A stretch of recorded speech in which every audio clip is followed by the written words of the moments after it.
Hola, hola, ¿cómo están? Un gusto enorme encontrarme nuevamente con ustedes. Bueno, en este tercer encuentro, sí. Los dos primeros recordamos que fueron grabados en forma presencial, pero no va a ser a través de grabado acá, por supuesto, con estas nuevas posibilidades que nos ofrece la tecnología, ¿no? Este mundo post-pandémico. Créanme que es un gusto enorme compartir con ustedes estos encuentros. Y bueno, les quiero dar la bienvenida a este tercer encuentro y empezaremos un poco a repasar. Permítanme que pueda compartir la pantalla mientras voy viendo a ver si se puede, si es todo normal, porque a veces no siempre es fácil con este tema de la tecnología, por más que esté chequeado. Bien, creo que ahí estamos. Como dijimos, el abordaje de la educación física y el deporte a través del movimiento y el juego. Este es el eje número 3, actividades lúdicas y juego, actividades lúdicas, juego y recreación. Y este es el módulo número 3 del eje 3. La recreación, el proceso hacia la puesta en acto del concepto de juego en educación física. Lo voy a repetir porque me parece importantísimo. La recreación, el proceso hacia la puesta en acto del concepto de juego en la educación física. Muy bien, al igual que los demás módulos, lo vamos a dividir un poco en etapas como para hacerlo más entendible. En la primera etapa vamos a ver los principios metodológicos para arribar al proceso de recreación. Y en la segunda etapa, las corrientes recreativas, las procedencias, las diferencias, las características y enfoque.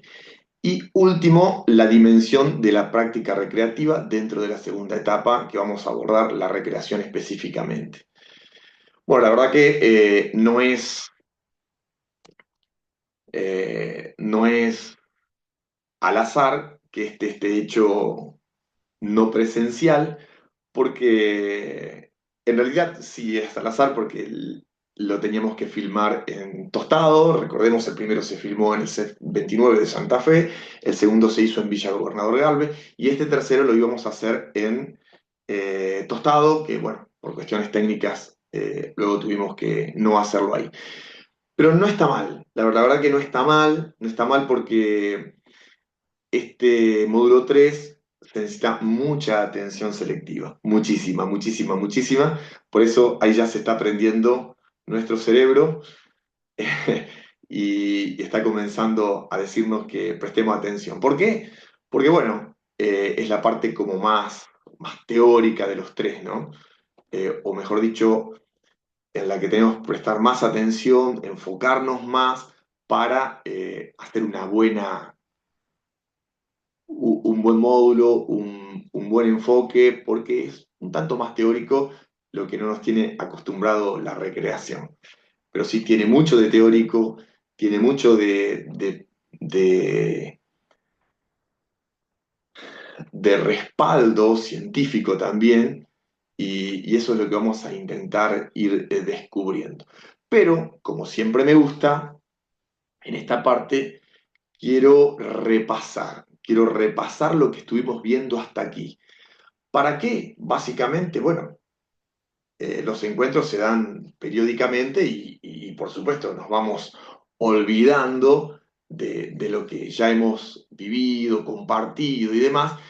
Y eh, me parece que es lógico contextualizar y de dónde vamos a retomar este tercer encuentro. Entonces, como le dije, repasemos un poco lo que llevamos visto hasta aquí, es decir, los dos módulos anteriores de este eje número 3. Dijimos entonces que el cruzado de este eje tendría dos pilares principales. el juego, que a su vez el juego incluye a las actividades lúdicas, y la recreación.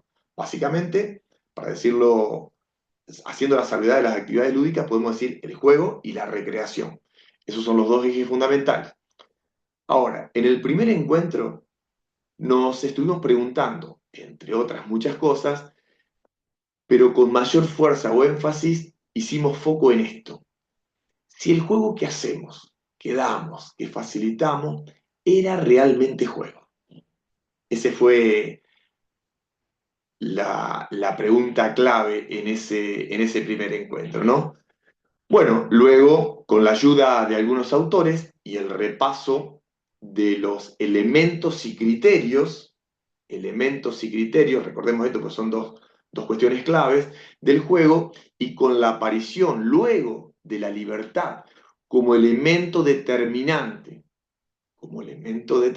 la libertad, descubrimos que todo aquello que damos y que tiene un objetivo pedagógico convertía al jugador en sujeto de juego, o lo convierte al jugador en sujeto de juego. Por lo tanto, ya no es juego, sino que, habíamos dicho, era una actividad lúdica.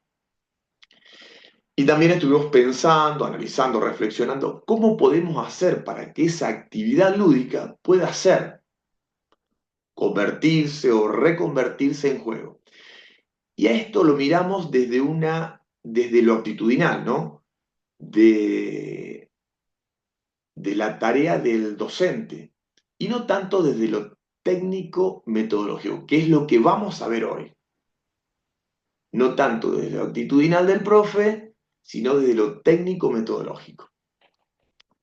Ahora les pido que recordemos el segundo encuentro, que también lo dividimos en tres etapas: una primera etapa, una segunda etapa de ese mismo modo, y una tercera etapa que fue netamente vivencial a través del juego en sí. Pero en la primera etapa trabajamos las ideas previas y vivencias personales generadoras, donde, a ver si recordamos esto, eh, donde miramos el video ¿Te acordás de Pergolini? Y con él recordamos cómo fueron los juegos en tu vida. ¿Qué fueron? ¿Cómo fueron y qué fueron los juegos en tu vida? El cómo y el qué. Luego también lo analizamos como profesionales de la educación física y del juego que evidentemente somos, ¿no? En la segunda etapa de ese mismo módulo, hicimos algunos ejercicios que nos ayudaron de a poco y en varios pasos a comenzar a dar con un concepto de juego propio. ¿Se acuerdan, no? Que mandábamos los mensajes por WhatsApp, a los grupos, con las 5 palabras y demás. Síntesis: logramos formular nuestro propio concepto de juego, que créanme de verdad, no es poco, no es para nada poco. Ahora, en esta tercera parte, en este tercer encuentro, la propuesta es la siguiente. Primero, vamos a retomar una cuestión que nos quedó pendiente sobre la actividad, que nos quedó pendiente sobre la actividad lúdica y su conversión o reconversión en juego. Pero esta vez, como dije recién, lo vamos a hacer desde una mirada más metodológica, o más precisamente vamos a analizar sus principios metodológicos y también qué es lo que estaría determinado y lo que estaría de alguna manera determinando ese proceso. Y en un segundo momento queremos invitarlos a pensar sobre la recreación y a conocer las distintas formas de llevarla a cabo, ya que hay diversas corrientes que se caracterizan por sus diferentes enfoques. Nos centraremos en una de ellas porque básicamente tiene mucho que aportar a la hora de vincular al juego y a la educación física. La perspectiva con que mira los procesos educativos nos brinda un marco propicio para enriquecer, podríamos decir, nuestras prácticas diarias, nuestras prácticas cotidianas. Y para eso lo vamos a hacer acompañado, bueno, como siempre, de una presentación, ¿no? Vamos a seguir recordando esto que ya los habíamos dado, pero esta diferencia que habíamos hecho entre actividad lúdica y juego.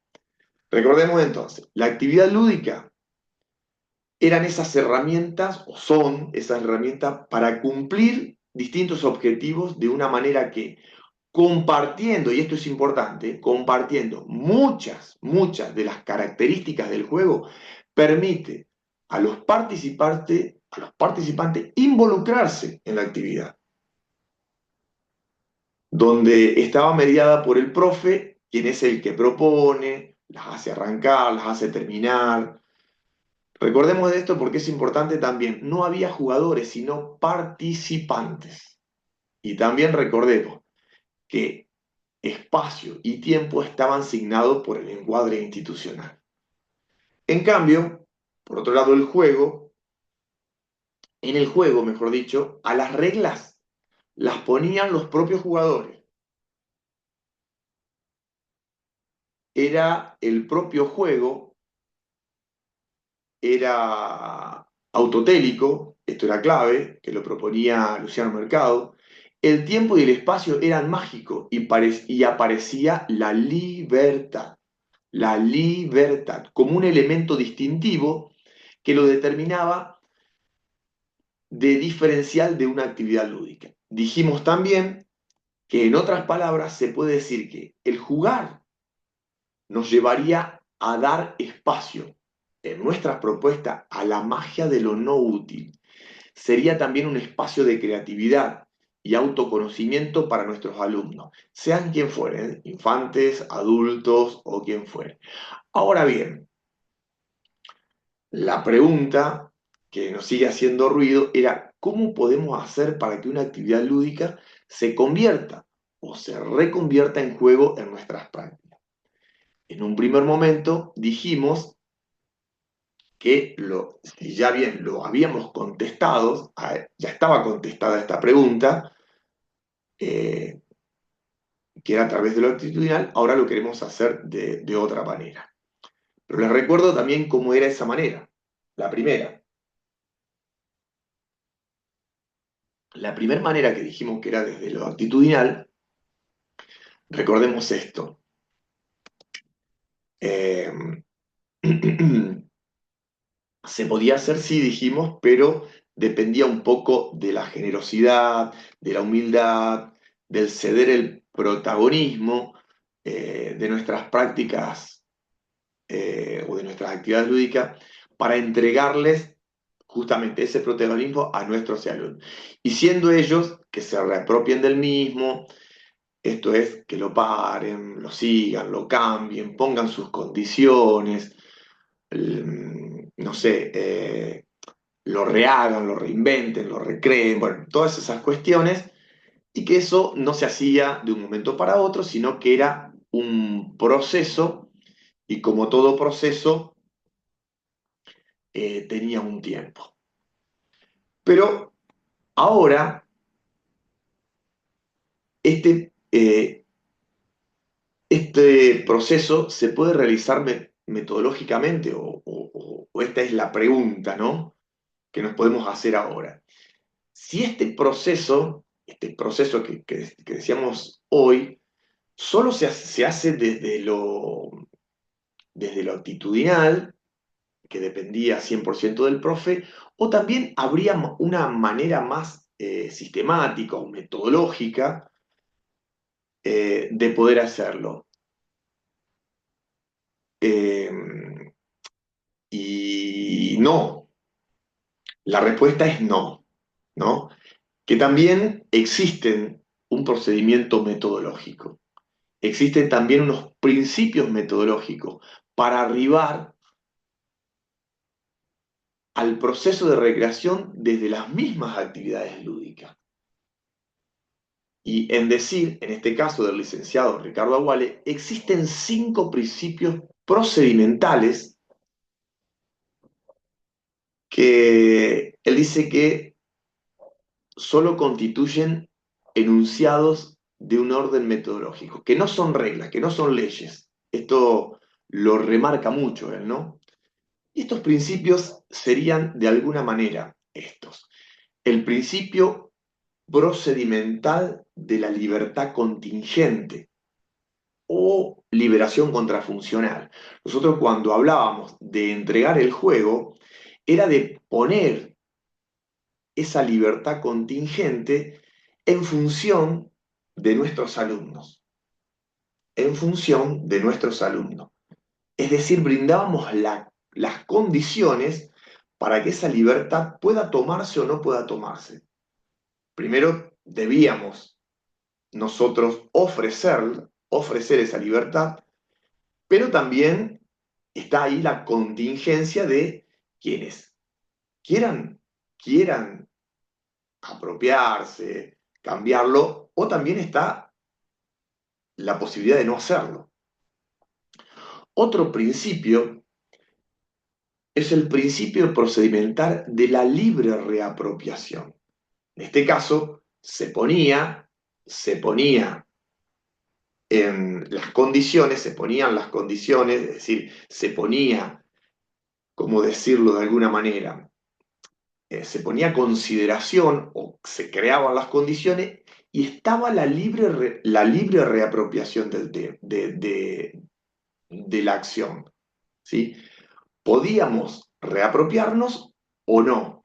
Y si, y si nos reapropiábamos, nos hacíamos cargo de, bueno, de cambiar, no sé, de, de cambiar reglas, de poner otras condiciones, de rehacer, de reconvertir, de recrear ese juego, ahí sí se estaba ejerciendo este segundo principio. Otro principio es el de la libertad creativa. El principio de la libertad creativa, en este caso, ¿qué hacer una vez que están puestas las condiciones? Nos reapropiamos. Ahora, ¿qué hacemos con ello? Bueno, tenemos que pensar, tenemos que crear, tenemos que dialogar para que eso se pueda dar, o tenemos que esperar que uno del grupo pueda dar esas condiciones, proponer y demás. Está en cada uno de nosotros. En este caso, nosotros vamos a ir guiando, solamente guiando este proceso, ¿no? Un principio más, según Awali, es el principio procedimental de la libertad responsable, que viene, que viene un poco de los anteriores. Está creada esas condiciones. Ellos se reapropian y lo hacen pensando de una manera creativa. Y en este momento es cuando ya empieza la libertad responsable a ser una condición propiamente de ellos mismos. Llegan a ejercer esa libertad responsable. Es decir, me hago cargo, pero también me hago cargo de todo. No solo de jugar, sino que me hago cargo de la libre elección y sus posibles consecuencias de esto, ¿no? Y un último principio, que es el principio procedimental de la libre práctica de procesos, que sería como la coronación de todos los primeros. Venimos haciendo un camino, me hago cargo también de lo que sucede en él, de lo bueno y de lo malo, y también me hago cargo de la práctica completa de ese proceso, de todo lo que en él sucede, de todo lo que en él ocurre para bien o para mal, de todo lo que en él va ocurriendo durante dicho proceso, las cuestiones que hay que resolver en su totalidad, ¿no? Bien, pero Wally es muy concreto en esto, dice que estos principios serían como técnicamente el proceso que ya explicamos de entregar la actividad a los participantes para así recuperar ese deseo de jugar, para echar a andar el camino hacia la recreación. esto es lo que propone Awali en este proceso, ¿no? Y ahora entramos en una segunda parte de este encuentro. Y en esta parte queremos invitarlos a pensar sobre la recreación específicamente. Dijimos que todo este proceso nos llevaría a la recreación. Ahora, vamos a pensar sobre la recreación específicamente y a conocer más que nada las distintas formas de llevarlo a cabo, ya que hay diversas corrientes que se caracterizan por sus diferentes enfoques. Nos centraremos, como dije hoy, en una de ellas, porque, como también lo dije, tiene mucho para aportarnos a la hora de vincular el juego y la educación física. La perspectiva con que mira esos procesos educativos nos brinda un marco propicio para enriquecer nuestras prácticas cotidianas cuando hablamos de educación física, en este caso, porque la mayoría de acá, eh, como dije en el otro encuentro, eh, nos vinculamos prácticamente por la educación física o estamos en este curso porque estamos dentro del sistema. Y acá los quiero detener, nos vamos a detener a pensar un poco. Básicamente en estas preguntas, ¿no? Nos detenemos a pensar en cuál es la idea de recreación que tengo. ¿Cuál es la idea de recreación que tengo? ¿Con qué tipo de práctica las vinculo? ¿Con qué tipo de práctica puedo vincularlas? También si tendrá algo que ver con mi futura práctica profesional. Y por último, también otra pregunta que nos va a hacer un poco de ruido, ¿de qué forma cotidiana, eh,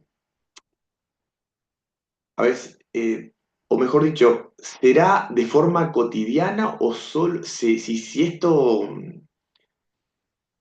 este proceso o la recreación se da de forma cotidiana en nuestras prácticas o solo en eventos especiales? Bueno, estas preguntas les pido yo en este momento que puedan pausar este video y pensemos en estas preguntas. Detengámonos a pensar. Es decir, ¿cuál es la idea de recreación que tengo? ¿Con qué tipo de práctica está vinculada? Si tendrá algo que ver con mi futura práctica profesional.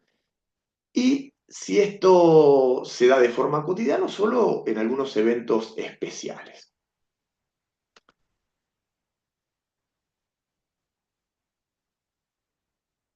En este encuentro, o mejor dicho, podemos encontrar o definir tres tres corrientes de recreación. Por un lado, el recreacionismo, desarrollado en Norteamérica, la animación sociocultural, que es una corriente surgida en Europa, y una tercera, que es la recreación educativa, que está originada en Latinoamérica. En este encuentro trataremos de encontrar características sobre las tres corrientes para poder para poder reconocerlas en las diferentes prácticas que nosotros realizamos. Nosotros generalmente hacemos estas prácticas en nuestras clases, en nuestra escuela, en el club, en donde estamos, hacemos, o mejor dicho, ponemos en marcha estas prácticas y la idea es pensarlas, conocer sus características para saber qué hacemos cuando hacemos lo que hacemos. ¿Sí? Eh, Las prácticas vinculadas al recreacionismo, esto es clave, lo que voy a decir ahora, prestemos atención, anotemos por qué es clave. Las prácticas vinculadas al recreacionismo tienen como objetivo, tienen como objetivo principal entretener. Tienen como objetivo principal entretener y ponen el énfasis en el consumo de actividades, lo que va a generar dependencia por parte de los participantes.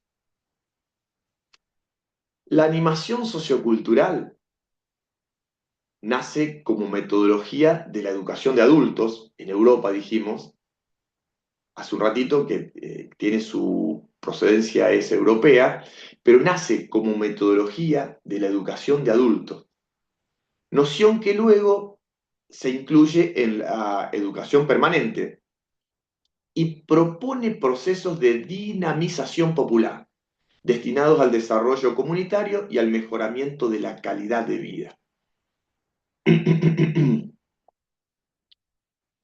Por otra parte, las prácticas que están orientadas a la recreación educativa apuntan al desarrollo humano, apuntan al desarrollo de la persona y buscan generar procesos grupales.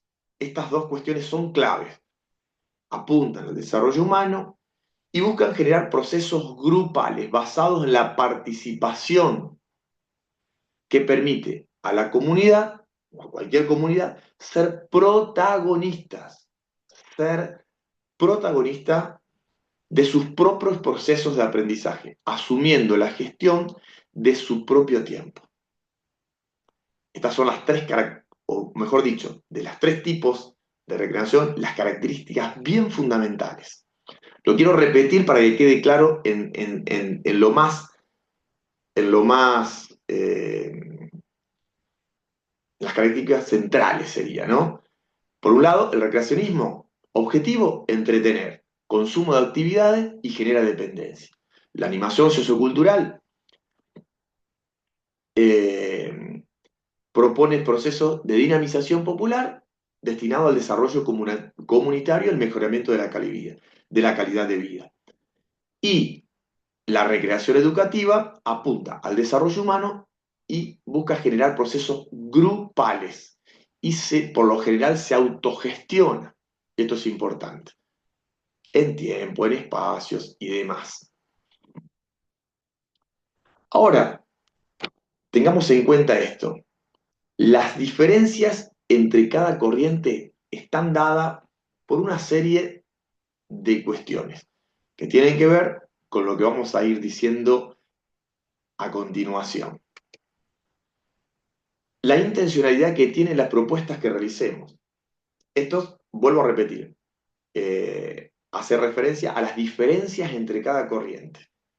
¿Cómo me puedo saber yo o qué tengo que mirar para ver cuál es la diferencia entre cada una de las corrientes? Entonces, están dadas por, en su primer momento, por la dimensión o la intencionalidad que tiene cada una de las propuestas. ¿Qué intención tiene? ¿Para qué? ¿La quiero para entretener? ¿Lo quiero para dar un consumo de energía? ¿O quiero determinar un proceso grupal en el cual esa persona o haya un desarrollo integral de la persona y demás? Esa intención, esa intencionalidad es clave en esto. Segundo, el rol que tienen los participantes. ¿Qué rol tienen? ¿Son meros espectadores? ¿Son meros espectadores, participantes o realmente son protagonistas del proceso? Uno más es la manera en que aborda las relaciones, en que se abordan esas relaciones entre los protagonistas. ¿Le da importancia a los vínculos, a los procesos grupales o solo eh, le interesa que se entretenga, tenerlo entretenido o tenerlo animado en ese momento, está pensado para algo posterior, para su desarrollo personal, para su desarrollo vincular? ¿Está pensado con esas intenciones o solo está pensado para que vaya, consuma y se terminó y a otra cosa? Otro, otra diferencia está dada por el rol que ocupa quien coordina.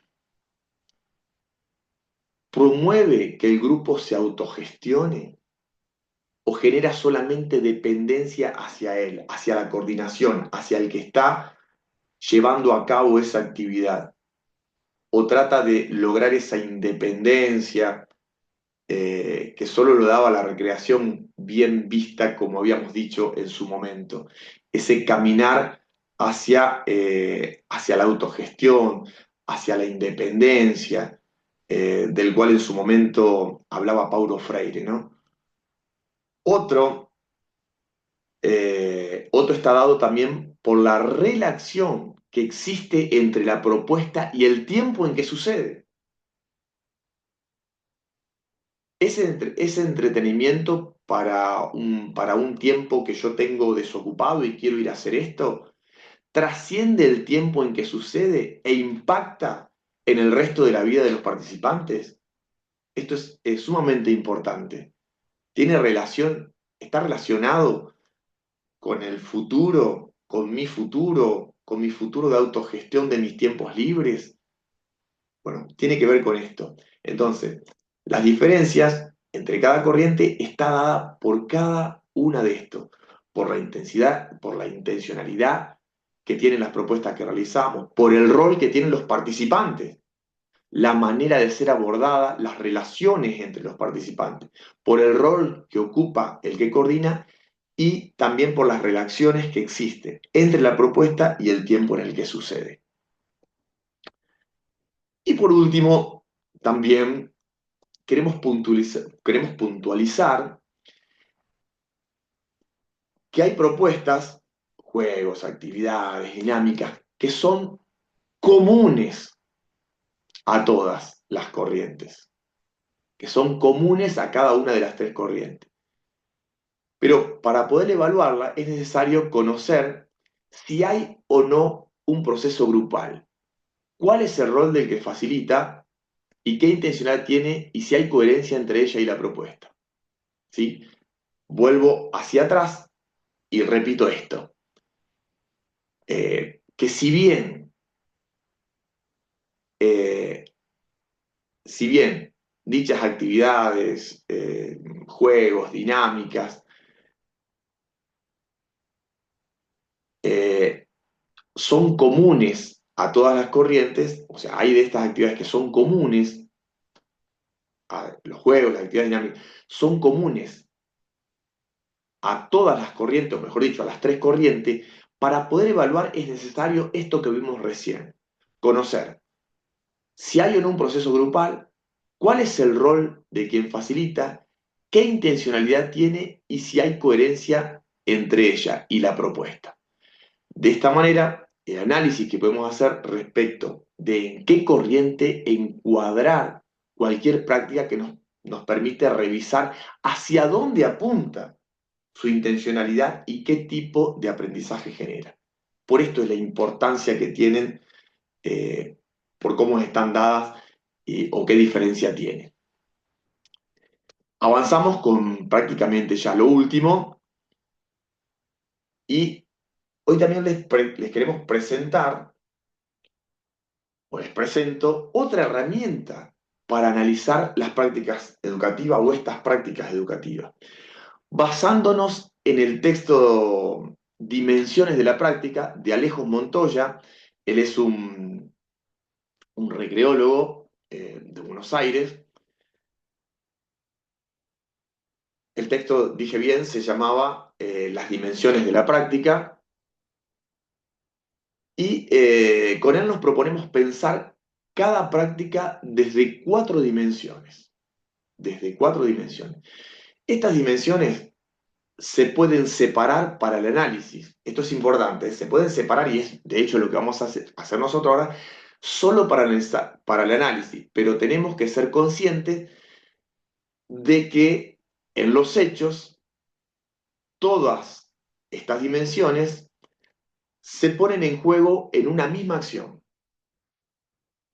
porque aunque podamos separarlas o pensarlas por separado, todas las dimensiones se modifican mutuamente. Por eso es importante, además de pensar en cada una, revisar la coherencia interna que tiene. ¿Sí? Vamos a empezar a verla cada una de ellas. La primera se refiere a la dimensión técnica. Se refiere a las actividades, los juegos, las dinámicas, los ejercicios y toda técnica que utilicemos para llevar a cabo los objetivos de la actividad. En una planificación, en cualquier planificación que hagamos, esta dimensión respondería a la pregunta, ¿qué es lo que vamos a hacer? ¿Qué es lo que vamos a proponer? ¿Qué es lo que vamos a realizar? Vamos a poner sogas y que ellos puedan ocuparlas libremente. Vamos a poner, no sé, un puente mono y ellos pasarán por allí. Vamos a proponer otro tipo de... ¿Qué es lo que vamos a hacer? Específicamente responde al qué vamos a hacer. Otra dimensión, que es la dimensión metodológica, se refiere a las formas en que organizamos nuestra propuesta. Se concreta en el orden en que organizamos las actividades, en los criterios por los cuales elegimos ese orden. Por ejemplo, de lo simple a lo complejo, de lo conocido a lo desconocido, de lo individual a lo grupal. También lo metodológico implica tomar decisiones acerca de cómo organizamos el espacio y el tiempo, la estética, los materiales, de cómo circula la palabra, de cómo se toman decisiones. Y esto, en una planificación, esta dimensión respondería a la pregunta, ¿cómo lo vamos a hacer? ¿Cómo lo vamos a hacer? Tengan en cuenta esto porque es clave estas preguntas, ¿eh? Otra dimensión sería la dimensión política. Se refiere a las motivaciones por las que proponemos la actividad y también al sentido y los objetivos que tiene. La dimensión política de nuestras actividades se refleja en el diagnóstico a partir del cual actuamos, con quienes generamos ese diagnóstico, qué preguntas surgen del mismo, entre otras cosas, por supuesto. También en lo que imaginamos que generará nuestra propuesta, los cambios que promovemos, las personas implicadas. Y bueno, en una planificación, esta dimensión respondería a las preguntas. ¿Por qué? ¿Por qué lo vamos a hacer? ¿Y para qué lo vamos a hacer? ¿Por qué lo vamos a hacer y para qué lo vamos a hacer? Otra de las dimensiones es vuelvo hacia atrás en la dimensión política y digo, esto es fundamental, ¿no? No se refiere a una política partidaria, sino la política entendida de los objetivos, ¿no? Decía que otra es la dimensión ideológica, y esta está también relacionada con la anterior. Se refiere a los valores y creencias en los que basamos nuestras decisiones cuando planificamos, ejecutamos o evaluamos una propuesta educativa. La dimensión ideológica de nuestras acciones se refleja en los motivos por los que tomamos nuestras decisiones, en la forma en que vemos el mundo y cómo es el mundo que deseamos construir. Esto es clave. Esto es clave. ¿Qué queremos? ¿Qué queremos? ¿Qué queremos ¿Qué queremos para proponer tal? ¿En qué creemos ideológicamente para proponer tal o cual propuesta? Es una dimensión que suele quedar olvidada esta, ¿eh? Ya sea por la falta de ejercicios que tenemos de hacerlo o porque nos parece muchas veces obvia. Revisarla, revisarla tiene que ver con revisar el sentido profundo de nuestras prácticas. Y aquí está la importancia. Aquí está la importancia de la dimensión ideológica.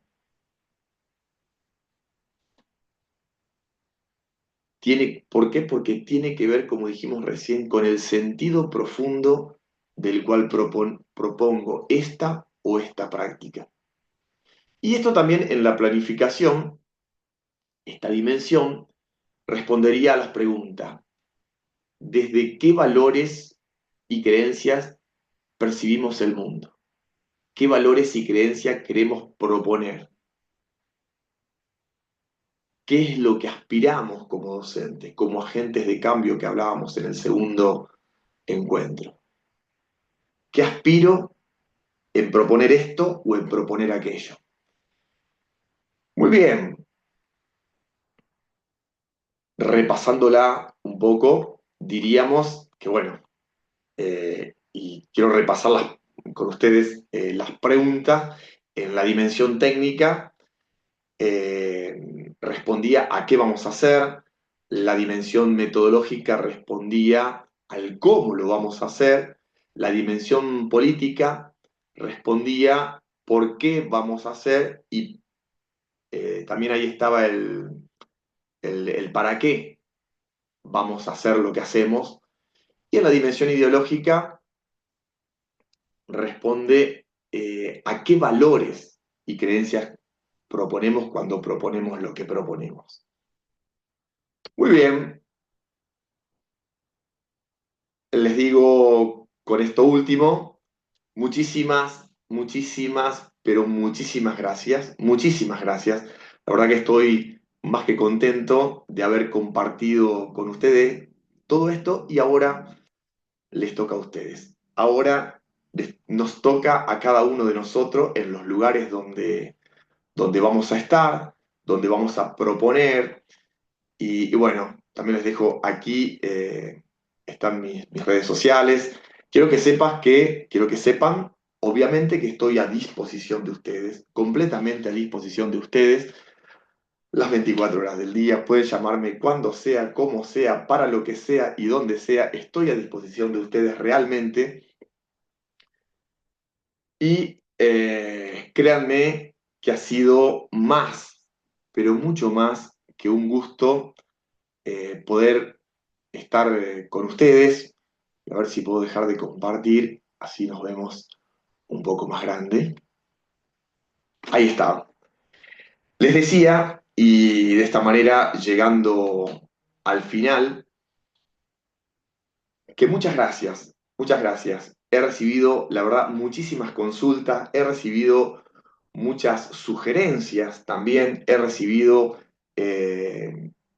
también algunas eh, charlas hemos hecho que, bueno, que los ha ayudado este momento de reflexión, este momento de revisión de nuestras praxis, que han sido muy, muy acorde, ha estado muy bien, que ha cambiado un poco la mirada, bueno, todas esas cuestiones que he recibido, la verdad que me alegran mucho, me ayudan también a decir, bueno, es por acá, es por allá, por dónde ir. Y bueno, quiero que sepan que todo es un camino, que esto es un proceso, que yo, la verdad que no me las sé todas, pero sí pongo mucha pasión en lo que hago, pongo mucho entusiasmo y bueno, y lo hago con un solo fin, que es, y que son nuestros chicos, nuestros alumnos, y hacia ello va dedicado muchas horas de revisión, muchas horas de estudio, muchos libros leídos y demás, que uno lo hace de forma apasionada, que uno lo hace de, no sé cómo decirlo, pero sí le pone mucho corazón a esto. Me retiro con lo que dije anteriormente, que no necesitamos saber muchos juegos, no necesitamos saber muchos juegos, solo necesitamos profes que se animen a jugar, que se sienten a jugar, que bajemos, nos igualemos a ellos, nos hagamos uno solo y que propongamos el juego desde el propio juego, que propongamos actividades lúdicas desde las actividades lúdicas, de que nos bajemos hacia ellos. Y si nos animamos a ceder el protagonismo, mucho mejor y vamos a ver otro tipo de resultados. No digo que sean los mejores, pero sí vamos a ver otros. Así que no necesitamos muchos profes que sepan muchos juegos, solo necesitamos profes que juguemos con ellos, que nos bajemos a su altura y que propongamos desde ellos a qué jugar o las actividades lúdicas. Y como diría, nuevamente repito lo que dije en el segundo encuentro, como diría Paulo Freire, para aprender a amar se aprende amando. Nosotros decimos que para aprender a jugar lo tenemos que hacer jugando. Muchísimas, muchísimas gracias y hasta siempre.